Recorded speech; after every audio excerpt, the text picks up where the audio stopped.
राजेश मोरेंविरोधात ठाकरे गटाच्या महिला आक्रमक झालेल्या आहेत। राऊतांबद्दल बोलत असताना मोरेंची जीभ घसरलेली होती आणि खासदार संजय राऊत यांच्या घराबाहेर याच पार्श्वभूमीवर सुरक्षा सुद्धा वाढवण्यात आलेली आहे। आमदार राजेश मोरे यांच्याविरुद्ध जोरदार घोषणाबाजी केली जाते। राजेश मोरे यांच्या विरोधात ठाकरे गट आक्रमक झालेला असून महिला आघाडीसह हे आंदोलन सुरू आहे। त्यांच्या विरोधात घोषणाबाजी केली जाते। गद्दार असे फलक हाती घेऊन निषेध नोंदवला जातोय।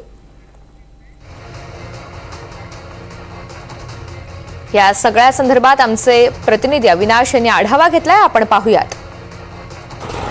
शिवसेना ठाकरे गटाचे खासदार नेते संजय राऊत यांना शिवसेना शिंदे गटाचे आमदार राजेश मोरे यांनी घरात घुसून मारण्याची धमकी दिली होती। त्यामुळे पाहिलं तर काही वेळापूर्वी पाहिलं तर शिवसेना ठाकरे गटाच्या महिला पदाधिकारी कार्यकर्त्यांनी जे आहे ते राजेश मोरे यांच्या विरोधात जोरदार घोषणाबाजी केली। याच ठिकाणी जोरदार घोषणाबाजी करण्यात आली।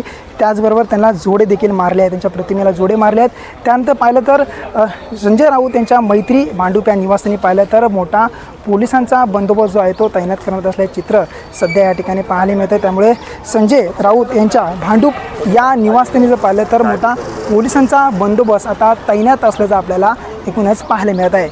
अविनाश माने, NDTV मराठी, मुंबई। दरम्यान या संदर्भात खासदार संजय राऊत यांनी काय प्रतिक्रिया दिली आहे, पाहूयात। अरे तुम्ही वीर सावरकरांचं नाव बदलून नरेंद्र मोदींचं नाव देताय। हा नरेंद्र मोदींचा अपमान करताय की सावरकरांचा बहुमान करताय मला कळत नाही। ते पण सावरकरांच्या नाशिकमध्ये आम्ही सावरकरांना भारतरत्न देण्याविषयी मागणी करतो आणि तुम्ही आहे त्या खुणासुद्धा त्यांच्या पुसताय। हे दुर्दैव आहे, हे ढोंग आहे सावरकर प्रेमाचं। सावरकरांच्या स्मृती संदर्भातली एकही वास्तू आणि वास्तूचं नाव